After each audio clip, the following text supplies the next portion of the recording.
그래도 잘 살아냈다라고 한번 칭찬과 격려의 말을 한번 해주면 좋겠습니다. 네, 옆 사람 얼굴 한번 봐주고, 네, 토닥토닥 한번 해주고요. 그리고 오늘 이번 주에 수능 본 고3 언니 오빠들 형 누나들 있거든요. 우리 격려의 박수. 고생했다. 너무 수고 많았습니다. 네, 우리의 모든 삶을 선하게 인도해 나가신 예수님, 우리가 바라보며 의지하며 나아갑니다. 우리가 언제나 주님만을 의지하며 나아갑니다. 이 시간 고백하며 나아가셨으면 좋겠습니다. 특별히 오늘은 추수감사 주일인데요. 올 한 해 우리에게 주신 모든 은혜를 감사하며 나아가는 이 시간 될 수 있도록 우리가 다 같이 주님이 주신 은혜와 우리를 지금도 이 자리에 불러주셔서 우리의 예배를 받으시는 하나님 아버지 앞에 우리가 전심으로 나아가면 좋겠습니다. 사도신경으로 신앙 고백하고 예배 시작하겠습니다.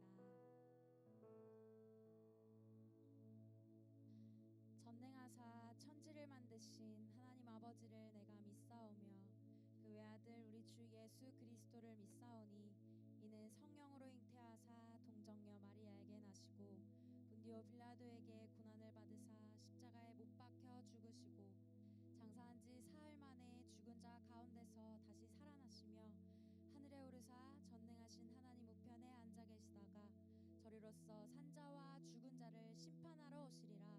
성령을 믿사오며 거룩한 공회와 성도가 서로 교통하는 것과 죄를 사하여 주시는 것과 몸이 다시 사는 것과 영원히 사는 것을 믿사옵나이다. 아멘. 우리 다 같이 일어나서 찬양 드려볼까요? 우리 다 같이 박수 치며 우리의 입술을 열어 주님을 찬양하며 나아갑시다.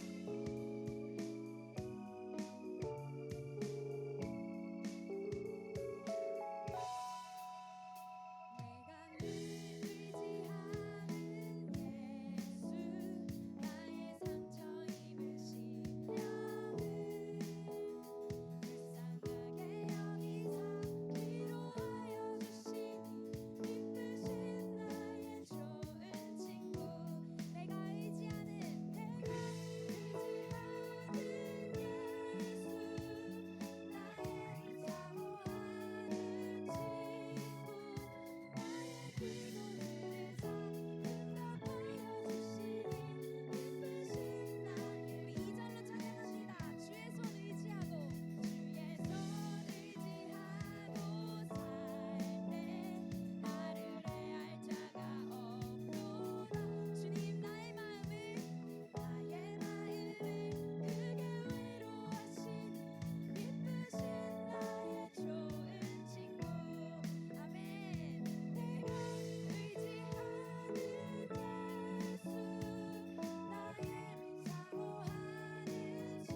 여러분들 살아남았어.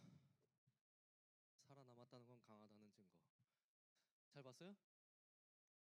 눈을 피하고 있어. 그래. 그래. 홀가분하죠. 홀가분해. 올해 수능 좀 어려웠다면서요. 그래요. 목사님이 2002년도 수능을 봤어요. 2001년 수능을 봤는데 그 전년도에 만점자가 45명 이상이 나오는 바람에 이제 나라에서 작정하고 이제 문제를 어렵게 냈어요. 그래서 1교시가 끝난 다음에 어떤 친구들 울면서 집에 갔어. 저는 이제 뭐 그런가 보다 하고 이제 문제를 풀고 나왔는데 너무 어려운 거야. 수학이 너무 어려웠어. 수학이 너무 어려웠고 끝났다 싶어가지고 수능 끝나고 나서 교회로 가가지고 통곡을 했어요. 교회로 가서 통곡을 1시간 동안 통곡을 하고 집에 갔어. 그래서 이제 한 6시 반쯤 됐지 집에 들어가는데 6시 반쯤 들어가서 이제 부모님이 격려해 주시고 저녁 식사를 하고 나서 이제 9시 뉴스를 보는데 웬걸 불수능이었대. 그 다음날 학교를 가니까 초상집이야. 어떤 애는 갇혔점 하다가 화장실로 막 뛰어들어가. 뭐 화장실 벽을 막 치면서 막 우는 거야. 그래서 왜 저래? 막 그랬더니 망했대. 그래서 망했대. 아무튼 걔는 망해가지고 고려대 경영을 갔어요. 어. 아니 우리 때는 400점 만점에 350점이면은 서울대 갔으니까 서울대 갔고 그 친구도 한 350점 맞은 것 같아요. 저도 이렇게 채점을 해보니까 300점이 안 돼. 280점인 거야. 그래서 와씨 이 점수를 어딜 가나 그러니까 중앙대 법대 이렇게 쓸 수 있겠더라고. 그래서 총신대를 가긴 했는데 여러분들 그 시험 망쳤다고 생각하지 마요. 다시 한번 강조하지만 우리나라 통계상 26살쯤 되면은 자신이 대학교에서 공부한 자기의 전공과 자기의 적성이 맞지 않는다는 걸 그제서야 깨닫는답니다. 그래서 그때서부터 제2의 취업을 제2의 인생을 준비한대. 다시 한번 공부한다 이거지. 그러니까 여러분들 너무 그렇게 걱정하지 말고 또 대기 만성형이라고 해서 뒤늦게 공부해야겠다고 깨우치는 학생들이 있어요. 그래서 그 학생들은 뭐 30이 되어서 다시 또 공부하는 사람도 있고 그러니까 여러분들 너무 기죽지 말고 그렇다고 해서 우리 중학교 1학년서부터 고등학교 2학년 되는 학생들 뭐 그래 나는 대기 만성형이야 이러면서 넋 놓고 있지 말고 스스로 자만하지 말라 이거야. 열심히 공부하시고 우리 고3 학생들 고생 많았어요. 고생 많았어. 자 말씀 전하도록 하겠습니다. 미국의 대통령이었던 아이젠하워라는 사람이 있었어요. 아이젠하워. 이분이 철저한 시간 관리로 유명했습니다. 철저한 시간 관리. 아이젠하워 대통령이 시간 관리하는 비결에 대해서 이런 말을 남겼어요. 중요하면서 긴급한 일 별로 없고 잘 들어보세요. 중요하면서 긴급한 일 별로 없고 긴급하면서 중요한 일도 별로 없다. 사회에서 어떤 기업이나 조직에 코칭을 해주는 사람들이 있어요. 시간 관리는 이렇게 하셔야 됩니다. 또는 그러니까 사람 문제는 이렇게 다루어야 됩니다. 아니면 뭐 조직 관리는 이렇게 해야 됩니다. 이런 사람들을 컨설턴트라고 부르는데 이런 컨설턴트들이 연구를 했던 말들도 이 아이젠하워의 말과 일치를 합니다. 되게 중요한 말인데 그래서 컨설턴트들이 아이젠하워 박스라는 시간 관리 룰을 만들었어요. 자, 이 룰에 따르면 4가지로 분류를 합니다. 짠. 첫 번째, 급하면서 중요한 일. 급하면서 중요한 일. 두 번째, 중요하지만 급하지 않은 일. 세 번째, 급하지만 중요하지 않은 일. 네 번째, 급하지도 않고 중요하지도 않은 일. 근데 많은 사람들이 뭘 하고 있냐? 급하지도 중요하지도 않은 일을 어디에다 갖다 놓고 있어요? 어디에다 갖다 놓을까? 맞춰봐. 1, 2, 3, 4 중에 어디? 4번 당연히 아니겠고 어디? 1번? 아니야. 2번. 많은 사람들이 급하지도 않고 중요하지도 않은 일을 2번에다 갖다 놓고 있답니다. 자, 그런데 여기서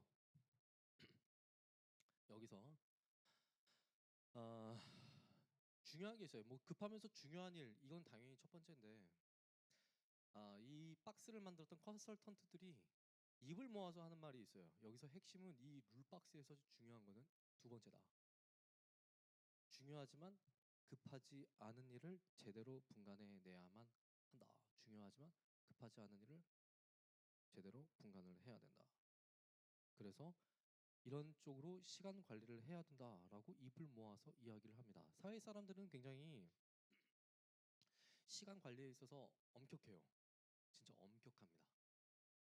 뭐 마감 시간, 뭐 미팅 시간, 뭐 소개팅하는 시간이 아니라 어떤 이제 거래처와의 사람의 시간 또는 업무를 언제서부터 언제까지 끝낼 것인가 그런 일에 있어서 굉장히 엄격합니다. 그리고 회사 밖을 나서는 순간 자기 관리를 열심히 또 해요. 스터디 모임이라든가 운동이라든가 요즘에 또 러닝이 이제 또 유행이라서 막 달려. 새벽에도 달리고 저녁에도 달리고 막 달려. 시간 관리하는 거죠. 자신의 인생을 관리한다는 뜻인데 세상 사람들이 참 이런 쪽으로 이제 많이 깨우쳐 있어가지고 관리를 많이 합니다. 그런데 이거 내려주세요. 우리 신앙인들에게 있어서도 똑같이 우리 신앙인들에게 있어서도 굉장히 급하고 아주 중요한 일이 있습니다. 아주 급하고 아주 중요한 일. 아이젠하워의 그 시간 관리 룰처럼 네 가지 항목 중에서 가장 급하고 가장 먼저 처리해야 되는 가장 중요하고 가장 급하게 처리해야 되는 일이 있습니다. 뭘까요?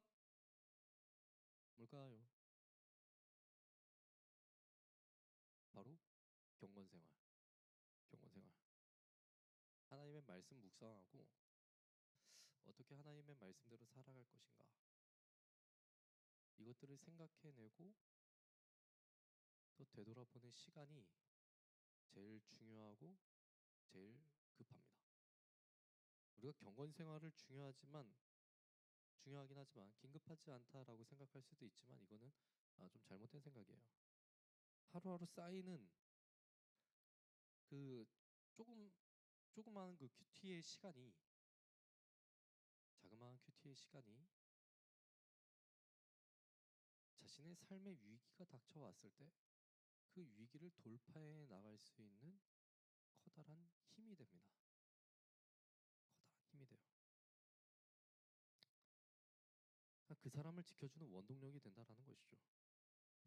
오늘 말씀을 보시면 자신의 삶에 있어서 우선순위를 정했던 사람들이 등장합니다. 다니엘과 세 친구들. 다니엘 오랜만에 왔는데 야, 네 얘기하는 거 아니야. 자, 성경에 나오는 다니엘과 세 친구들. 자, 특별히 성경은 다니엘에게 초점을 맞추고 있습니다. 왜 그럴까?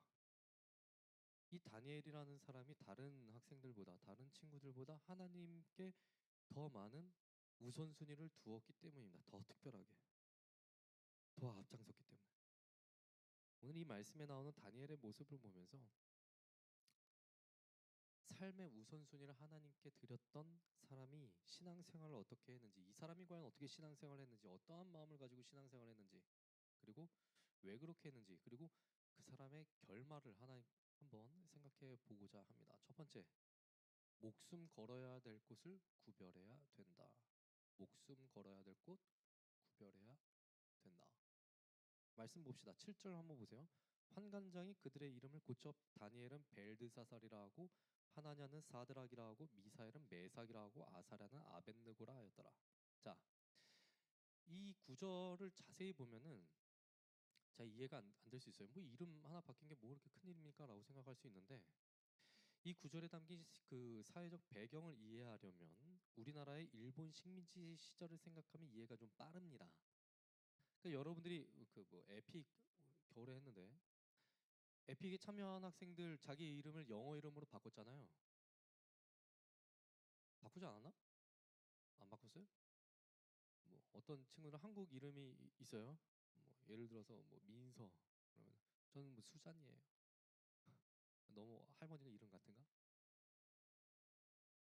뭐 제 이름은 뭐 다니엘이 그 다니엘이신가? 제 이름은 뭐 댄이에요. 뭐 이런 식으로 바꿨죠 이름을.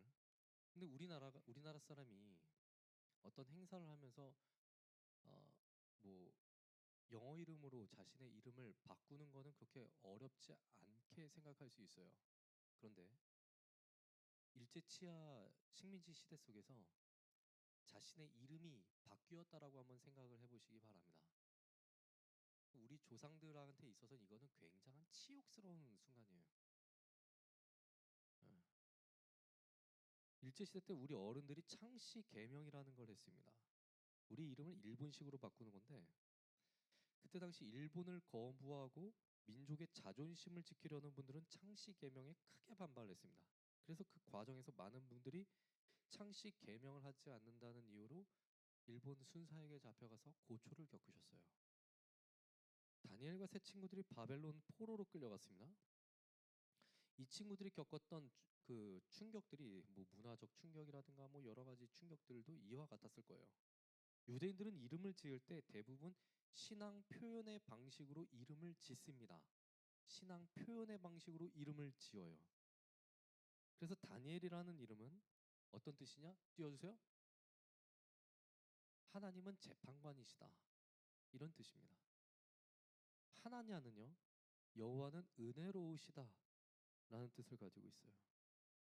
미사엘은요, 하나님 같으신 이가 누구리요? 라는 뜻을 가지고 있습니다.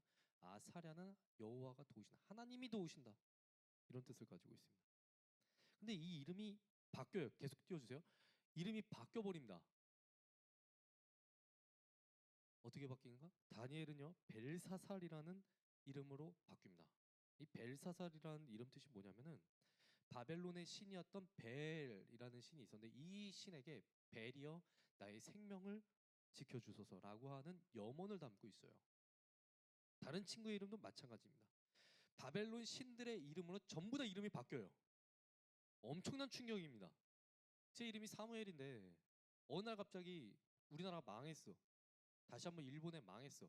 일본 사람들이 저를 붙잡아가지고 저를 이렇게 부르는 겁니다. 넌 이제부터 네 이름을 조사무엘이라고 하는 게 아니라 조부처라고 한다. 오씨 뭐야 이런 거예요. 조부처 조석가모니 예성아 너의 이름 뜻은 무엇이니? 예수님 성품. 그럴 줄 알았어.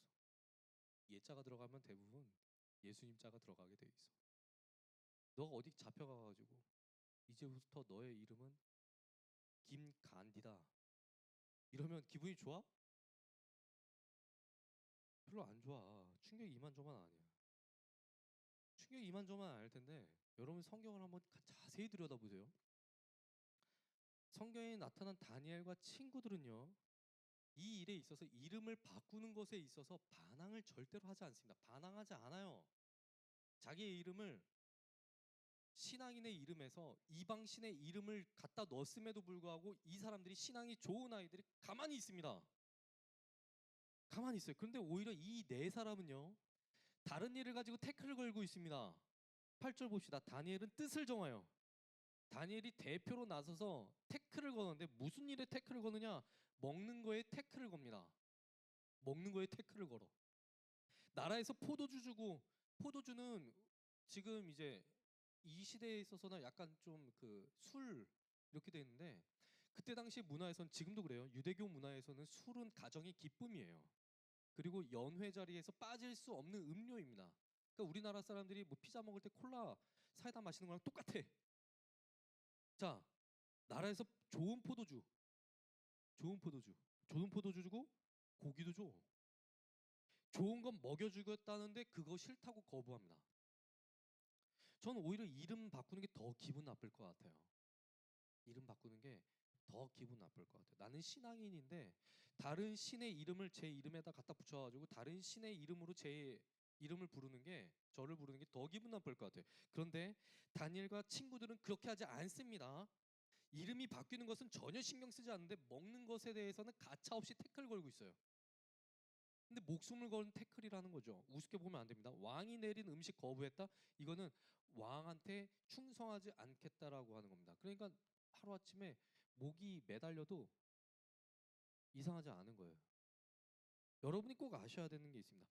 포로들의 이름을 바꾸는 것은 포로들한테 그닥 사실 별 의미가 없어.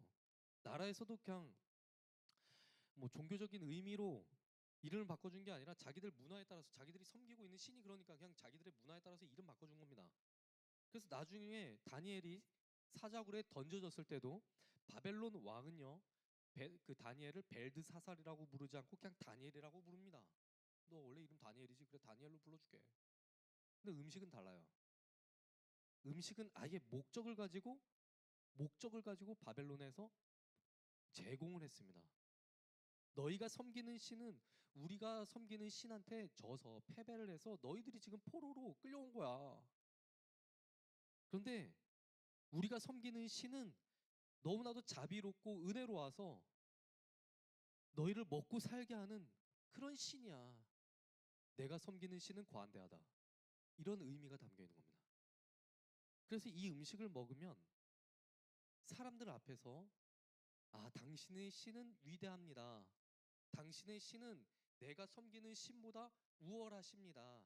이것을 인정하는 꼴이 되기 때문에 다니엘과 친구들이 목숨을 걸었던 거예요. 간단하게 말하면 다니엘과 세 친구들은 진짜로 목숨 걸어야만 하는 일에 목숨 걸었다라는 겁니다. 자, 내려주시면 돼요. 진짜 목숨 걸릴 그게 뭡니까? 신앙 지키는 거. 진짜 목숨 걸어야 되는 거 신앙 지키는 거. 다니엘과 친구들은요, 자기들이 겪고 있는, 자기들이 생활하는 일에서 자기들의 신앙에 타격을 줄 만한 일이 닥쳤을 때 어떻게 했느냐? 결사적으로 저항을 해버립니다. 나는 그거 못해. 결사적으로 저항을 해요. 결사적으로 저항을 해. 나는 그거는 못하겠다. 나는 그 짓거리는 나는 못하겠다. 나는 그 짓은 못하겠다. 제가 군대에 갔을 때 여러 가지 이제 신앙의 위협을 닥치긴 했어요. 지난번에도 한번 말씀을 드렸는데 훈련 가가지고 어떤 부사관이 저그 부대에 있는 거 훔쳐갖고 왔을 때 제가 이제 갖다 놓으라고 하니까 부사관이 저한테 대들어가지고 제가 쌍욕하면서 그 갖다 놓으라고 했던 거 그런 것뿐만 아니라 제가 소위로 이제 임관을 해가지고 최전방에 갔어요. 최전방에 갔는데 대대장이 이제 소위들한테 술을 하사를 해줍니다. 자기가 마치 왕인 것처럼. 지금 생각해 보면 그 군대에 있어서 중령은 저보다 나이가 어려요. 한 38, 39 그 정도밖에 되지 않아. 근데 왜 그렇게 그때는 무서워 보였는지 중령이 가오를 잡고 소주랑 맥주를 섞어가지고 폭탄주를 돌리기 시작을 하는 거야. 저한테 줬어요. 저한테 주는데 제가 그랬어요. 안 마십니다. 저 못 마십니다. 그랬더니 대대장이 씩 웃어. 그래? 지금까지 자기가 술을 줬을 때 거부했던 부하는 단 한 명도 없었던 거예요. 저한테 주는 거예요. 그래서 제가 그랬습니다. 대장님 제가 못 마시겠습니다. 죄송합니다. 대대장이 머리 끝까지 화가 났어. 술자리에서 저한테 뭐라고 했냐면 작전과장 저 새끼 당장 GP로 올려보내. GP는 무엇이냐? 장교들의 무덤이었습니다. 왜냐? 포병 장교들은요 GP에 한번 올라가면은 파견을 나가는데 보병들은 가면은 두 달에 한 번씩 로테이션을 도는데 포병 장교들은 한 번 올라가면은 거기에서 4달이건 6달이건 그렇게 있어야 됩니다. 제가 거기에 갔어요. 그 다음 달에 거기에서 GP에서 4개월 동안 있었습니다. 공사 GP였어. GP에 가보신 분들은 아시겠지만 지하에서 삽니다. 근데 공사 GP였기 때문에 연병장에서 사는데 공간이 어느 정도였냐? 우리 교회 마당 사이즈예요. 거기에서 벗어나지 못하고 4개월 동안 살았어요. 남들은 고생한다 하는데 저는 그 공간이 너무나도 행복했습니다. 왜냐하면 악독한 대대장 밑에서 생활하지 않아도 됐기 때문에 그리고 제 신앙을 제가 지켜가면서 GP에서는 주일날 그냥 저 혼자 예배 드려도 되니까 그렇게 신앙을 지켜나갈 수 있음에 감사하면서 지냈어요. 여러분들은 지금 어디에 목숨 걸고 있는지 모르겠어요. 누군가 여러분들한테 와가지고 너 이거 신앙인으로서의 행동을 가치관을 포기하면 내가 너 뭐 성적 더 줄게, 돈 맛있는 거 줄게, 돈을 더 줄게, 아니면 어느 대학에 어느 고등학교에 합격시켜 줄게, 아니면 뭐 진급시켜 줄게, 승진시켜 줄게 이러면 여러분들 어떻게 하시겠습니까? 거의 99.9%는 포기할 겁니다. 그냥 포기할 거예요. 우리 학생들한테 더 쉽게 이야기를 해볼게요. 지금 어디에 목숨 걸고 있는지 모르겠습니다. 예배보다 우선되는 거, 경건 생활에 더 우선되는 거, 하나님을 섬기는 것에 더 우선되는 게 무엇입니까? 내가 좋아하는 연예인에 목숨 걸고 있어요? 아니면은 공부에 목숨을 걸고 있습니까? 공부에 목숨 걸었는데 하나님보다 더 소중하게 생각하는 그 공부에 목숨을 걸었는데 그 공부가 만족을 시켜줍니까? 공부가 더 잘 돼요? 아니면 먼 미래에 내가 어떻게 성공할 것인가에 지금 목숨 걸고 있습니까? 우리 10대 학생들이 제일 관심 있어 하는 거 많이 있죠. 뭐 공부에도 관심 있겠지만 제가 보니까 공부, 두 번째 연애, 좋아하는 남자, 여자, 좋아하는 남자, 여자 그렇게 목숨 걸고 있어요. 제가 가끔씩 가다 우리 학생들한테 물어봅니다. 네 꿈이 뭐냐? 근데 어떤 학생들은 이래요. 제 롤 티어를 다이아까지 올리고 싶습니다. 저는 돈 많이 벌고 싶습니다. 저는 뭐 하고 싶습니다. 그래서 또 물어봅니다. 야, 너 그걸로 어떻게 하나님께 영광 올려드릴래? 야, 너 그거 갖고 어떻게 하나님이 세상 사람들한테 칭찬 받으시게끔 할래? 그게 하나님께 영광 올려드린다라는 방식이거든요. 근데 애들이 대답을 못해. 여러분들이 지금 어디에 우선순위를 걸고 있고 어디에 목숨 걸고 있는지를 자세히 한번 생각해 보시기 바랍니다. 대부분 세상적인 성공일 겁니다. 하나님의 영광을 위해서 목숨 걸고 하나님의 영광을 위해서 내 것을 손해보겠다라고 하는 사람들 별로 없습니다. 세상에서의 성공과 열정이 하나님을 향한 열심을 가로막고 있다면 여러분 그거 내려놓을 줄 포기할 줄 알아야 됩니다. 내가 그것보다 하나님을 향한 열정이 더 가치 있고 더 소중합니다. 그렇게 고백할 수 있어야 됩니다. 거기까지 여러분들의 신앙이 성장해 나가야만 합니다. 그 이유가 무엇일까? 두 번째 메시지. 하나님께 내 삶이 달려있기 때문에. 하나님께 우리의 삶이 달려있기 때문에 하나님께 삶의 우선순위를 맞춰야 한다는 것이죠. 1절과 2절을 한번 보시기 바랍니다. 성경책 안 덮은 친구들은 한번 1절과 2절 한번 보시기 바랍니다. 유다 왕 여호야김이 다스린 지 3년이 되는 해 바벨론 왕 느부갓네살이 예루살렘에 이르러 성을 에워쌌더니 주께서 유다 왕 여호야김과 그 하나님의 전 그릇 얼마를 그의 손에 넘기심에 그가 그것을 가지고 신할 땅 자기 신들의 신전에 가져가다가 그 신들의 보물 창고에 두었더라. 자, 이스라엘이 망했어요. 자, 이스라엘이 망했어요. 바벨론이 쳐들어와서 공격을 받았고 그렇게 나라가 망해가지고 예루살렘에 있던 성전에 있던 좋은 것들 다 뺏겼습니다. 그런데 성전에 있던 거 하나님의 전에 있었던 거 사람들이 생각할 때 여기가 하나님의 집이다라고 생각했던 그 소중한 장소 그 소중한 장소에 있던 여러 가지 물건들 누가 빼앗기게 했느냐? 2절 말씀 봅시다. 주께서 2절이 어떻게 시작합니까? 주께서 하나님께서 망하게 만드셨답니다. 하나님께서 성전에 있는 기물들 다 끌어가게 하셨답니다. 하나님께서 나라 망하게 하셨답니다. 짧지만 아주 간단하지만 아주 묵직한 구절입니다. 하나님이 포로로 끌려가게끔 하셨답니다. 하나님이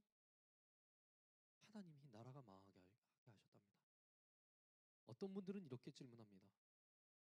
우리나라의 일제 강점기나 종군 위안부, 강제동원, 한국 전쟁과 같은 끔찍한 아픔이 있었던 것도 하나님이 그렇게 만드신 겁니까? 이렇게 질문을 해요. 결론적으로 말씀드리면 그렇습니다. 그런데 정확하게 말씀드리면 하나님이 그 악한 일들이 일어나게끔 허용을 하신 겁니다. 허용을 하신 거예요. 그리고 또 한 가지 중요한 사실이 있습니다. 나라가 망했다고 해서 사람들이 잡혀가고 사람들이 칼에 죽임을 당하고 성전에 있는 기물들이 다 끌려갔다고 해서 하나님이 없어진 것은 아니라는 겁니다. 하나님이 없어진 것은 아니다. 오히려 하나님은 우리가 인간이 상상할 수 없는 방법으로 역사를 이끌어 가시고 개개인의 삶에 관여하고 계시다라는 것을 성경이 말씀해 주고 계십니다. 8절 말씀. 이러한 상황에서 다니엘이 무엇을 했는지를 한번 보시기 바랍니다. 다니엘은 뜻을 정하여. 이러한 상황에서 다니엘이 뜻을 정합니다. 우선순위를 정했다는 겁니다. 하나님이 그러니까 어떻게 하십니까? 15절 보시기 바랍니다. 열흘 후에 그들의 얼굴이 더욱 아름답고 살이 더욱 윤택하여 왕의 음식을 먹는 다른 소년들보다 더 좋아 보인지라. 17절 또 봅시다. 하나님이 이 네 소년에게 학문을 주시고 모든 서적을 깨닫게 하시고 지혜를 주셨으니 다니엘은 또 모든 환상과 꿈을 깨달아 알더라. 일단 하나님이 육체적으로 복을 주십니다.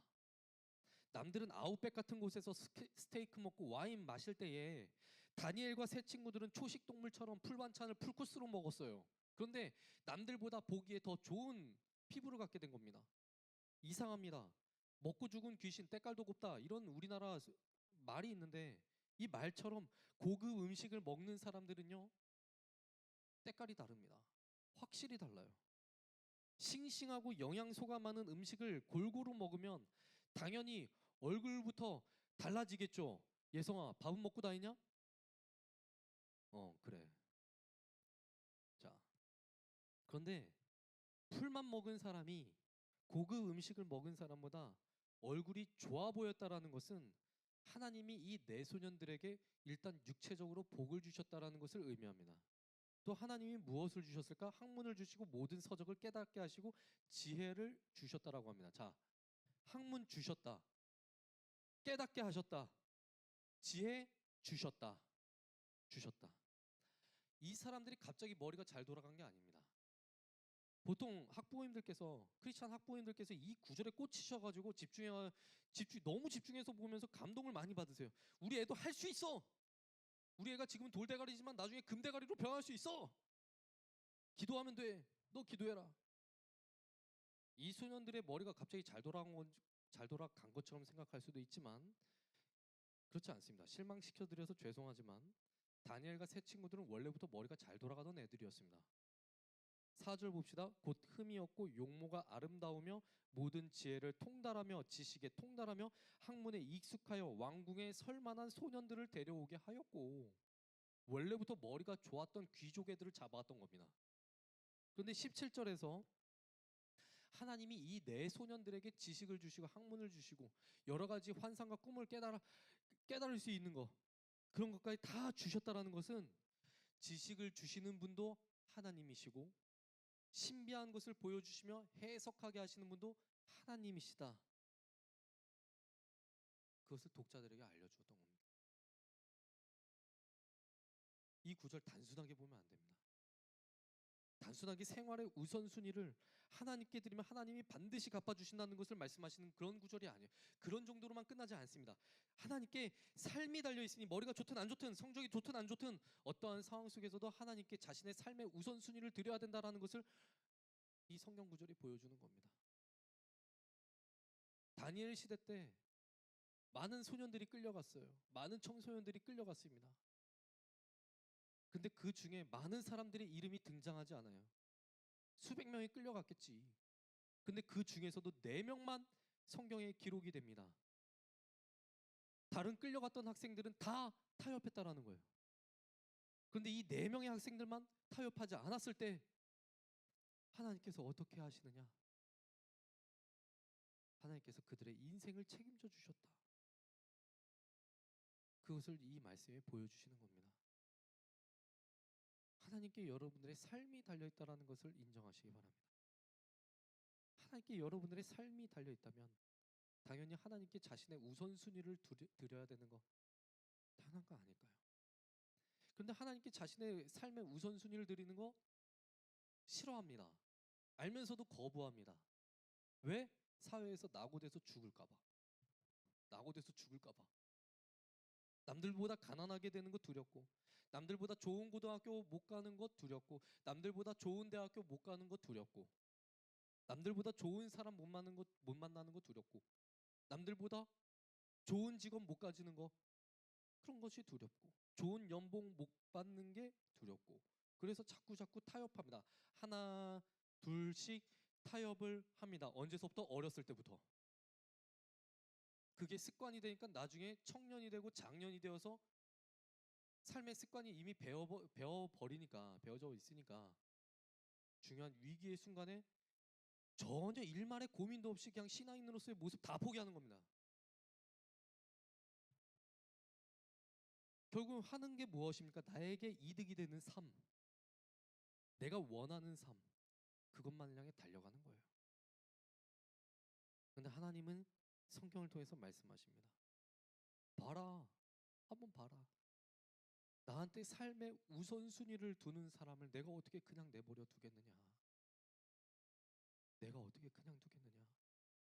하나님이 그 인생 책임져 주시겠다라고 합니다. 포로로 끌려갔지만 머리가 좋아도 성공하기 어려운 시대 속에서 하나님이 그 인생 책임져 주시겠다라고 합니다. 반대로 아무리 머리 좋아도 우선순위 두지 않으면 어떻게 되느냐? 하나님이 도와주시지 않겠다. 그걸 지금 보여주고 계시는 거예요. 어떠한 환경에도 하나님이 우리의 인생을 이끌어 가십니다. 그리고 그걸 우리가 깨닫기를 원하고 계세요. 이제 1년이 거의 다 끝나갑니다. 1년도 이제 한 달하고도 한 달 보름 남았나? 그밖에 남지 않았어요. 여러분들이 내년을 계획을 하면서 나 내년에는 이렇게 살아야겠다라고 생각할 수도 있습니다. 근데 어떤 삶의 시작을 계획을 하고 있습니까? 하나님은 우리의 삶이 하나님 중심 되기를 원합니다. 하나님을 기억하면서 내 신앙을 위협하는 것들 좀 멀리하는 거. 그래서 여러분들이 내 삶의 우선순위를 하나님께 드리겠다라고 하는 그 결단을 가져보시기 바랍니다. 재미있는 것이 있다면 많은 사람들이 하나님을 믿는다고 말하지만 하나님을 섬긴다고 말하지만 신앙의 기준을 자기한테 두고 있거나 아니면 주변에 어떤 사람한테 두고 있습니다. 근데 여러분들 신앙의 기준은 어디에 두어야 되느냐? 성경에서 하나님을 직접 만났던 사람들한테 두어야만 합니다. 성경에 나타난 사람들이, 성경에 기록된 사람들이, 이 생명책에 기록된 사람들이 어떠한 마인드를 가지고 하나님을 섬겼는지, 어떠한 삶의 자세를 가지고 하나님을 섬겼는지, 하나님을 예배하고 하나님을 사랑하고 이웃을 어떻게 대했는지, 하나님의 말씀을 어떻게 대했는지 거기에 기준점을 둬야만 합니다. 내 옆에 있는 사람, 내가 좋아하는 사람, 내가 좋아하는 목사님, 이런 사람들한테 신앙의 기준을 두는 게 아니라 성경에 나타난 사람은 과연 어떻게 신앙생활을 했을까? 거기에 기준점을 둬야 됩니다. 전 여러분들이 성경에 나오는 다니엘처럼 또 다니엘과 세 친구들처럼 그렇게 쓰임 받았으면 좋겠어요. 그렇게 각오하고 결단하고 내가 하나님을 위해서 내 목숨 한번 바쳐보겠다. 그런 학생들이 이 자리에서 좀 많이 나왔으면 좋겠습니다. 그래서 목사님이 살아있을 때 그런 학생들을 통하여서 하나님이 일하신다라는 것을 제 눈으로 좀 보았으면 좋겠습니다. 제 그게 소원이에요. 하나님께 목숨 거는 사람, 하나님이 반드시 사용하신다는 것을, 또 하나님께서 반드시 그 인생 책임지신다는 것을 여러분들의 삶으로 증명해내시길 주님의 이름으로 축복합니다. 우리 함께 찬양하도록 할게요. 전능하신 나의 주 하나님은. 찬양하겠습니다.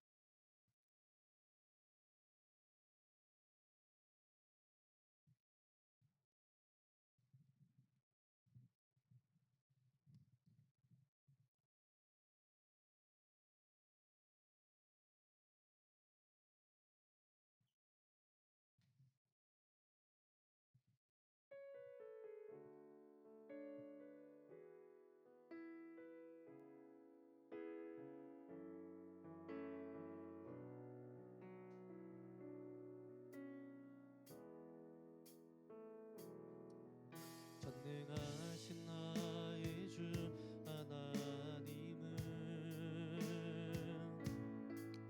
능치 못하실 일 전혀 없네. 우리의 모든 간구도 우리의 모든 생각도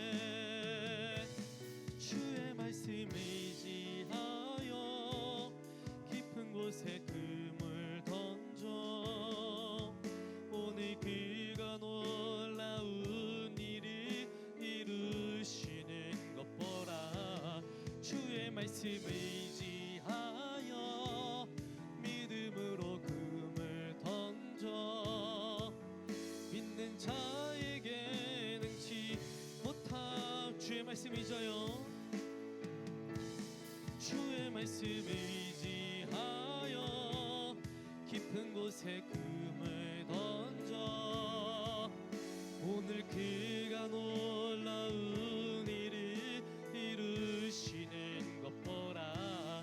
주의 말씀 의지하여 믿음으로 금을 던져 믿는 자에게 능치 못함 없네. 자, 우리 기도하도록 하겠습니다. 먼저 여러분들 신앙이 좀 성장해 갈 수 있게 달라고 기도하시기 바랍니다. 신앙 생활을 한지 10년이 됐건 20년이 됐건 그런 거 여러분들 다 쓸모 없습니다. 10년이 지나도 20년이 지나도 교회에서 이상한 행동하는 사람들 참 많이 있습니다. 여러분들 그런 사람 되지 마시고 여러분들의 신앙의 기준을 성경에 있는 인물에 초점을 맞춰서 해 나가시기 바랍니다. 그래서 하나님께 목숨 거는 인생 되게 해주시고 하나님이 책임지시기를 기뻐하는 그런 사람 되게 하여 주시옵소서. 다니엘과 세 친구들처럼 하나님께 나의 인생을 드리고 정말 하나님께 붙들린 인생 되게 해달라고, 하나님의 손에 쓰임받은 인생 되게 해달라고 부르짖어서 기도하시기 바랍니다. 우리 이 시간 이 기도 제목 가지고 함께 기도하도록 하겠습니다. 기도합니다. 아버지 하나님, 오늘도 우리 함께 하시고 이 시간 우리 학생들 새벽 이슬과도 같은 싱그러운 우리 학생들 이 자리에 모일 수 있게 하시니 감사드립니다. 아버지 하나님, 우리 학생들 주님께서 복 내려주시고 주님께서 붙들어 주셔서 신앙이 흔들리지 않게 하여 주시옵소서. 여러가지 상황과 환경 속에서 신앙이 흔들리고 하나님 자기 마음대로 신앙생활하고 싶을 때에 다니엘과 세 친구들이 어떻게 하나님의 말씀을 지켰는지, 신앙을 어떻게 지켰는지 기억하게 하여 주셔서 신앙의 기준을 하나님께 둘 수 있게 하여 주시며 끝까지 믿음 지켜나가기를 기뻐하는 우리 학생들 다 되게 하여 주시옵소서. 하나님께서 책임지실 때에 하나님 이 학생들의 인생을 보면서 내가 너를 축복한다, 내가 너를 복 내려주기를 기뻐한다, 이렇게 하나님께서 말씀하시는 우리 학생들 되게 하여 주시옵소서.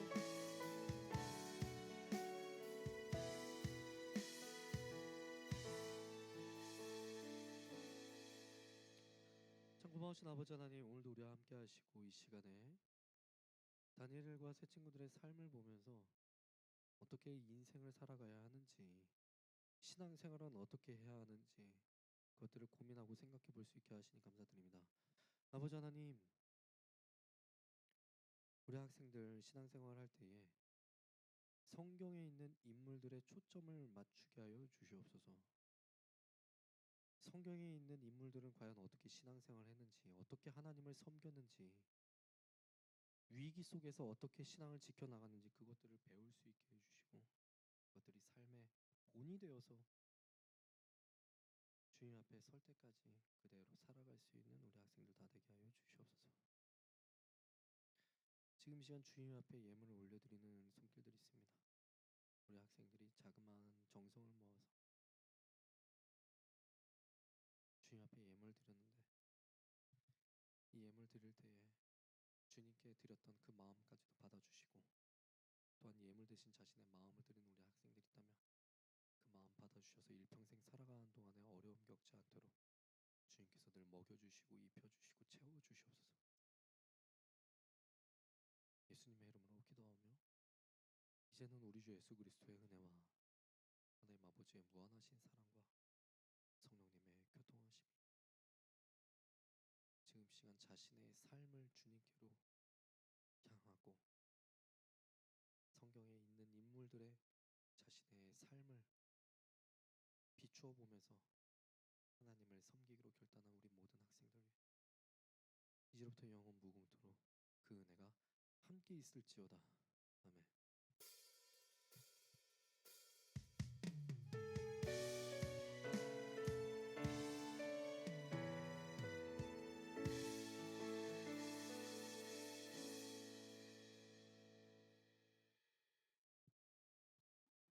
우리 고3 친구들 지난주에 수능 시험 보느라고 고생 많았습니다.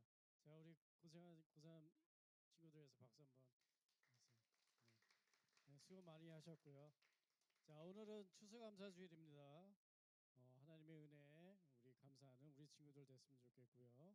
자, GBS 후에 지금 우리 선생님이 나눠주는 감사 사과 종이에다가 감사 제목을 적어서 제출해 주시기 바랍니다. 자, 이번 주 토요일 날 12월 22일에는 대길교에서 노예대회가 있어요. 우리 김서진 친구가 CCM 독창을 참가하는데, 자, 우리 김서진 친구를 위해서 많은 기도 부탁드리겠습니다. 예. 자, 조용. 자, 지난 1년간 우리 청소년부에서 사역하신 조사무엘 목사님이 다음 주에 이제 사임을 하세요.